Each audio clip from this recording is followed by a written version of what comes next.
Pensar em dias melhores me conforta no momento. Estou protegida pelos meus mestres. Sem dúvida sou vitoriosa. Cada pedra que encontro no caminho, desmancho com força e fé. Nada me abala quando estou segura, vivo cada momento com muita alegria. Não suporto covardia, apoio a equanimidade quando diante da injustiça. Esses são alguns dos versos de A Escrita Mastiga as Letras, Espalha Histórias, na mão da poeta. Obra recentemente lançada aqui em Caxias do Sul pela escritora Maria José Garcês, que nos brinda com a sua presença aqui no Café com Letras. Maria, uma honra tê-la conosco. Um prazer, todo meu. Eu começo aqui lendo alguns trechos e eu te confesso que fui beneficiado um pouco pela leitura, porque fui ao teu lançamento previamente e conversávamos sobre parte do processo de criação aqui da obra, então entendi bem a tua divisão já antes da leitura. Não sei se todos os leitores provavelmente não vão ter essa experiência, mas claro, leem, depois conversando contigo, até assistindo ao programa, terão uma noção um pouco melhor disso. Eu gostaria então de começar dessa forma, de como que se deu o processo teu com a poesia e que é muito... não é recente, pelo contrário, ele demanda de um bom tempo até se materializar no livro. Tu me contavas aí de experiências, de constituição de vários poemas, até chegar àquela fase em que o sujeito se encoraja, começa a organizar e daí pensar, bom, mas por que não editar um livro, né? E esse já é o teu segundo livro. Isso. Como é que eu vou te dizer assim, porque a pandemia veio e eu tive que ficar isolada, né? Então, nesse momento, eu comecei a me dedicar mais às leituras. Na verdade, eu procurei uma pessoa para me abrir horizontes, né? Para ler bastantes livros. Então, a partir dali, ela mostrou vários livros para mim ler. Eu li mais de 30 livros em 2020. E poetas também. Então, eu comecei a gostar da poesia e, na verdade, eu comecei a ter insights, né? Então, eu comecei a fazer poesias à noite e tal. Isso foi pro meu primeiro livro. Eu fiz muitas contemporâneas. Então, assim, na verdade, meu pai, hoje é falecido, mas ele tinha as poesias dele guardadas na gaveta, que nem eu digo. E eu falei para ele assim, vamos juntar as tuas poesias com as minhas poesias e vamos fazer um livro. Então, é ali que começou eu gostar mais da poesia, esse ainda a me para dedicar o para o primeiro livro. Esse tá? é o primeiro livro. Do primeiro livro, tá? E daí que eu conheci a poesia através da Camila Alexandre, que ela me deu mais aulas. Daí eu comecei a gostar mais de sonetos. Eu fazia muito contemporâneas, né? E essas contemporâneas eu juntei com meu pai. O sumário do próprio livro, e aí as pessoas vão ver isso, ele se presta também a uma organização nesse sentido. A propósito disso, nós temos um tópico só dedicado a sonetos. Por exemplo, por que disso? Por uma admiração tua maior pela forma, ou porque daqui a pouco ele também é mais fácil de ler e de compreensão por parte do leitor, mas há também no sumário uma preocupação de organização no sentido de cercar melhor aquilo que vem. Embora a poesia também seja difícil, né, fazer esse corte, mas o sumário do teu livro se presta bem a isso. Nós temos, a propósito, um tópico dedicado só a sonetos. Porque eu adorei fazer sonetos, eu me dediquei a fazer sonetos, aprendi mais a fazer sonetos. Aliás, o que é um soneto? Que, na verdade, sonetos, que para quem são quer... 12 versos... que são quatro estrofes. Dois quartetos e dois tercetos. Isso, com certeza. É isso aí. Então, eu gostei mais de fazer, né? E é uma coisa que me entusiasmou mais. Eu tenho mais facilidade em fazer... Claro que as contemporâneas também tenho facilidade. Às vezes as pessoas perguntam para mim assim, qual é o momento melhor, né, para fazer as poesias. Eu assim, não tem muito um momento melhor, porque qualquer momento para mim é o melhor. A propósito, tá? O livro abre, então, com essa perspectiva os sonetos, porque eu amo sonetos. Com a perspectiva dos sonetos. Eu me dediquei mais aos sonetos. E aí, a partir dos sonetos, nós vamos começar a entrar, de fato, no que te inspira. Porque nós temos aqui poesias bem existencialistas, embora e isso nós vamos tratar um pouco depois, a parte final da obra tem um tom mais biográfico, é possível se dizer que no decorrer da obra, se eu estiver errado, tu me corrijas, ele é bem existencialista e um pouco de ti, assim, da parte pessoal, está aqui, Sim. mesmo na parte não, em tese, não biográfica. Como, por exemplo, poetizo-me com paixão, confesso, a momento de muita simpatia, entro num vago espaço, me conecto com a poesia, construo um mundo à parte, paro. Em rimas e parágrafos mágicos, imagino cores, ventos e tempestades, cenas de paixão e ilusão pairo. Nas entrelinhas me desprendo, liberdade. Me visto de ideias e escritas, sorrio com maestria, viajo no mundo de sabedoria. Sou esfera viva na estrada da poesia, relembro cada metáfora da vida, coloco esperança, forneço energia. Nós seguimos aqui, de certo modo, a regra básica do soneto, que são os 12 versos em 4 estrofes, as 2 primeiras em 2 quartetos, como eu dizia, e as 2 últimas em 2 tercetos, que são nada mais nada menos que as linhas ali, os versos. Enfim, como se diz a grosso modo. Não há uma preocupação tua tão grande com rimas. Eu gostaria disso também. Vários tipos de sonetos, né? Tem uns que não precisa rima. E outros precisa a primeira com a terceira, a segunda com a quarta. Tem que rimar no final, né? Para fazer um soneto. E como também tu pode contar uma história nos sonetos e botar vírgula, tudo, e fazer um soneto de 4, 4, 3, 3. Eu te pergunto isso porque muitas pessoas não são iniciadas na poesia. Eu te confesso que, enfim, acompanho, mas não sou um escritor de poesia. Enfim. E eu acho legal citar esses detalhes até para quem está nos acompanhando e ver assim, daqui a pouco compara, mas aqui ela não rimou, mas aqui teve uma preocupação nesse sentido e tal.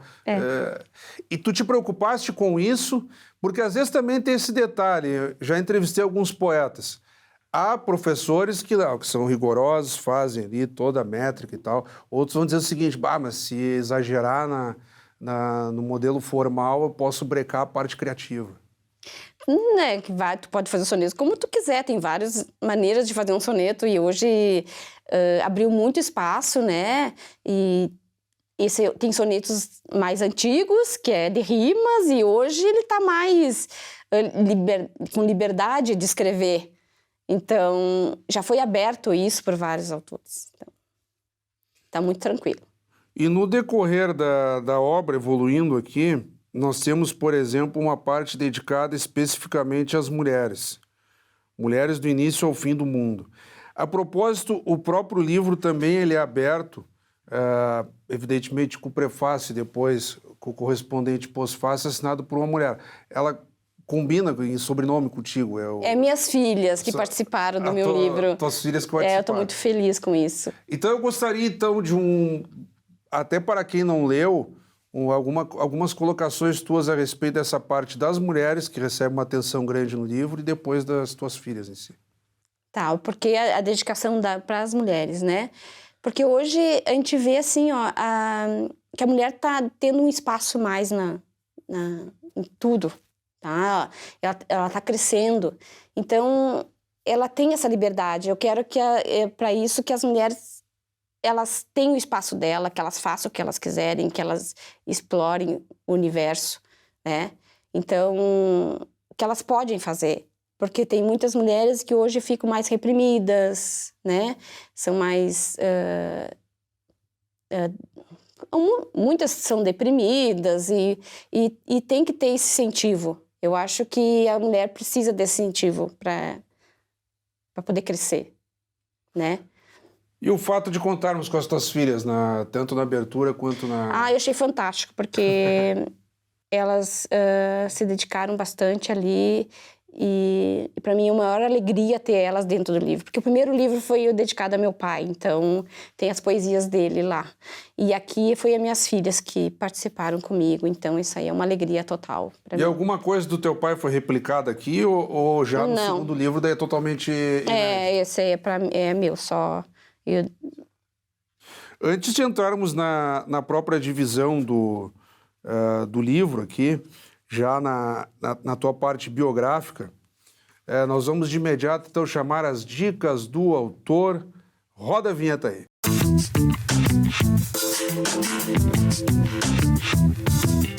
Bom, as dicas do autor aqui, conversando com a escritora Maria José Garcês.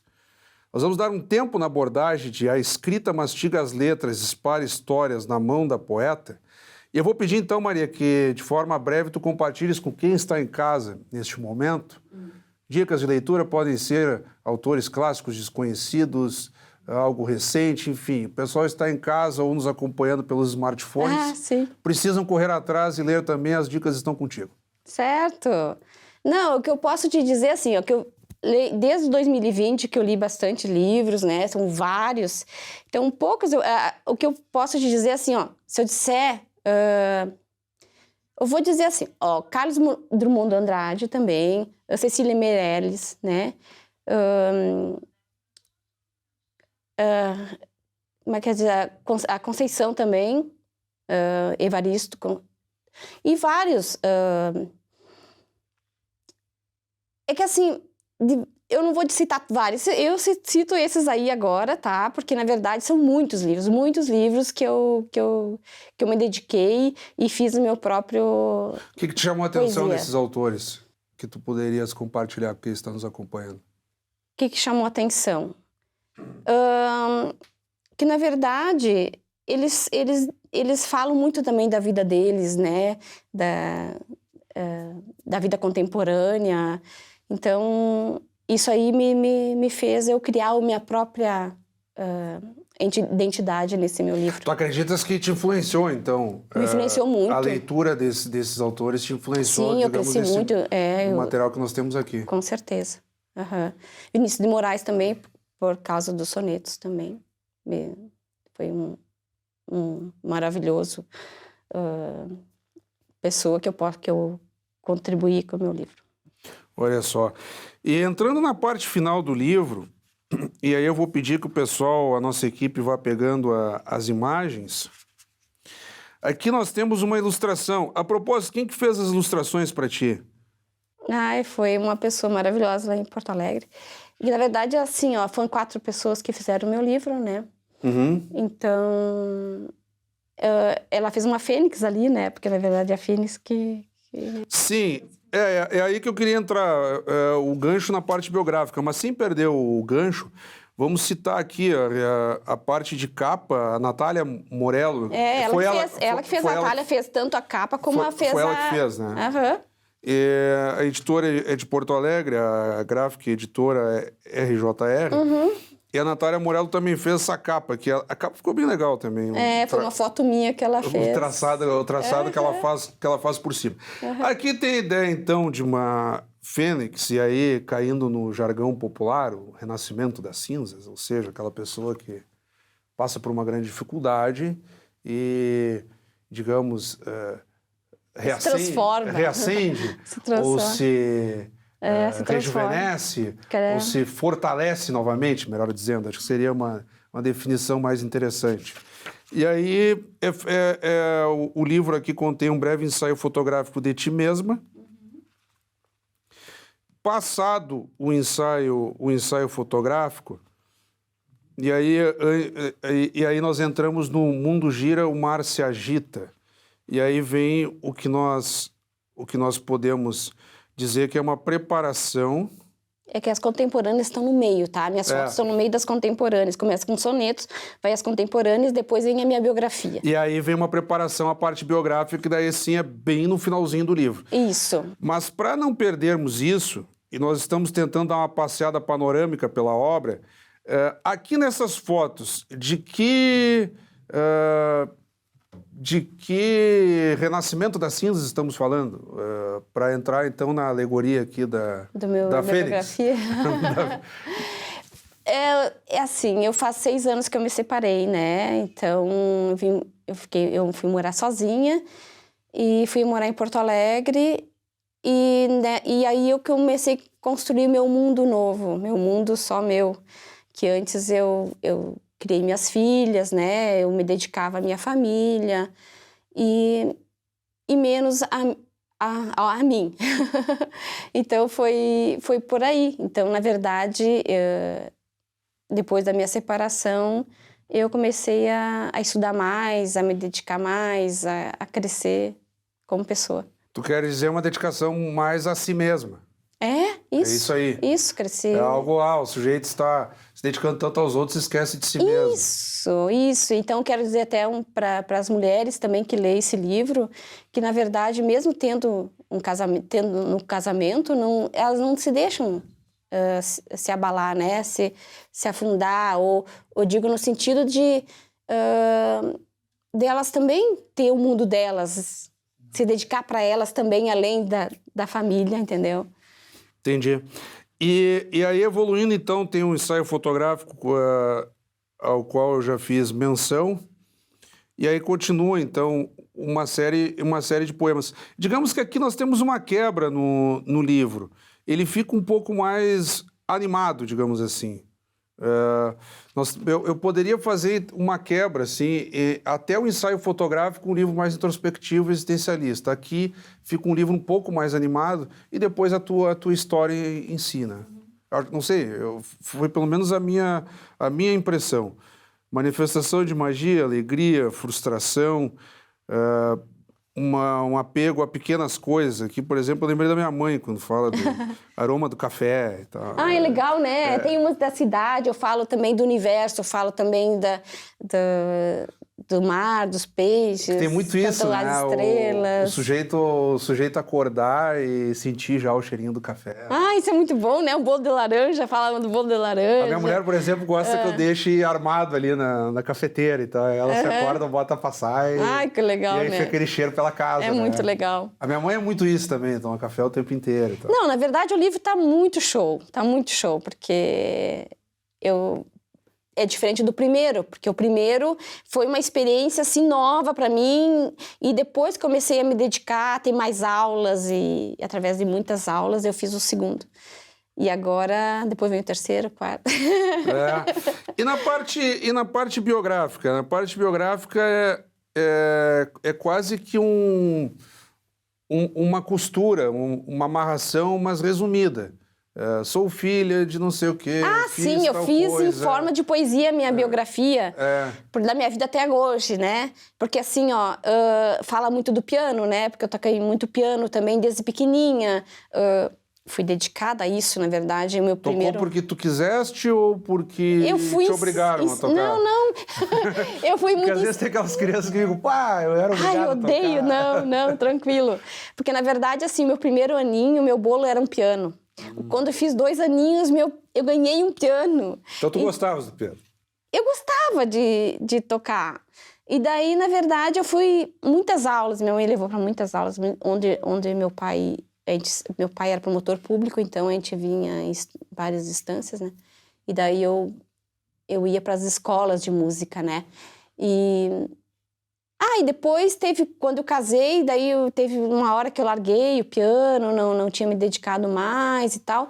E também agora, por causa da Fênix, também voltei a tocar piano, comprei de novo o piano, e então eu me dedico muitas aulas de piano, e poesia, e leitura. Então é muita coisas maravilhosas que eu botei na minha vida de novo. Tu falaste em mais livros. Nós estamos aqui chegando na reta final do programa. E claro que nós não temos a pretensão de contar o livro inteiro. E em poesia isso é mais difícil ainda, porque cada poesia se pressupõe a muitas interpretações que muitas vezes nem o próprio escritor esperava. Vai muito da experiência de vida de quem está lendo, o momento. Às vezes o sujeito está mais triste, às vezes está mais alegre. Então, a disposição pessoal de cada um ao ler o poema também vai influenciar um pouco na reação que ele vai ter. E tu tens participado de oficinas de escrita e por aí afora. O que vem por aí? Digamos assim, claro que tu recém lançaste o livro, né? E lançar o livro é uma etapa tão mais difícil do que todas as outras, de começar a escrever, de escolher os textos, de procurar editora. Agora tu vai ter o processo de divulgação, como no programa aqui, a própria distribuição dos livros. O que vem por aí depois é uma sequência de poesia? Tu vais variar o gênero? Não, eu vou me dedicar a fazer um livro mais de sonetos daí, vai ser só sonetos. E eu estou me dedicando a contos também. né? Então vai ser um livro de contos e crônicas também. Estou me dedicando muito. Tu vem por 3 livros, então, por aí? Pois é, vem mais. Eu acho que esse aqui é o 2º livro e agora vem vários por aí. E esse livro aí, na verdade, foi feito assim, ó, em 2 meses eu fiz esse livro. Depois, o que demora mais é fazer toda a diagramação né? Eu faço muito rápido, assim. Por exemplo, assim, o primeiro livro eu fiz, acho que os 80 poesias nele, eu fiz muito rápido. Mostra a capa aí do primeiro livro. O primeiro livro é eu e você, eu e o meu pai, né? Então, na verdade, assim, Palavras de Pai e Filha, e ele que botou o título, né? Deixa um pouquinho aí que a nossa câmera vai pegar aí. Aí. Então, aqui dentro tem fotos, tem aqui meu pai nessa parte aqui, e eu aqui na frente, aqui. As chamadas orelhas do livro. As orelhas do livro. E daí, aqui no meio, eu tenho as poesias maiores para pessoas mais idosas, porque meu pai, por isso que era maior as letras. Até isso foi muito bem. Eu tinha um professor que exigia fazer espaçamento duplo para... sim, porque na verdade... e tem desenho, e tem fotos minhas do meu pai. Legal, aqui dentro, sabe? Legal. Então, aqui no final, aqui tem várias fotos do meu pai. E aqui atrás tem a parte dele. Daí eu botei aqui, foi as poesias dele aqui atrás do livro. Muito bem. E o que tu podes antecipar aí desses próximos livros? Até aqui tu vais seguir um pouco no soneto e até variar gêneros aí. Isso. Como, por exemplo, contos e crônicas. Tem alguma temática já possível de ser antecipada? Não, ainda não. Ainda não? Ainda não. Ainda não. Vai ser uma surpresa depois. Tá bem. Eu vou deixar o convite já para que tu retornes na medida em que essas obras forem saindo do forno, como se fala. Com certeza. A grosso modo, então dentro de uns meses. Pode ser que até no final do ano já esteja com o livro já tem alguma pronto. coisa aí. E aí tu voltas para cá. Com certeza. E nós temos ainda alguns minutos para as tuas considerações, talvez algum ponto que não tenha ficado claro ou que tu gostarias de destacar um pouco mais da própria obra em si, atividades que possam vir decorrentes do próprio livro. Ainda é contigo aí, tu tens alguns minutos. O que eu posso dizer assim, pessoal, leiam, né? Leiam, porque ler é fundamental. Acho que ler abre horizontes, né? Abre caminhos. E poesias, então. Nossa, poesias, assim, fazem você mais leve, né? Mais tranquilo. Então, sejam você. Eu digo, sejam você, porque pessoas iguais já tem muito por aí. Cada um é único, né? Sejam você. Tem que se descobrir. Talvez aqui tenha uma boa provocação, hein? Tem, nossa, leia o livro que vocês vão ver que coisas que vocês vão se descobrir aí dentro. Com certeza. Tá bem. Maria, muito obrigado, hein? Eu que agradeço. Acabamos de conversar, então, com a escritora Maria José Garcês, ela que nos brindou aqui com a obra A Escrita Mastiga as Letras, Espalha Histórias na Mão da Poeta, coletânea poética recentemente lançada aqui em Caxias do Sul e pauta do Café com Letras desta semana. Como sempre, também convidamos a todos que continuem acompanhando a nossa programação. Até o nosso próximo encontro.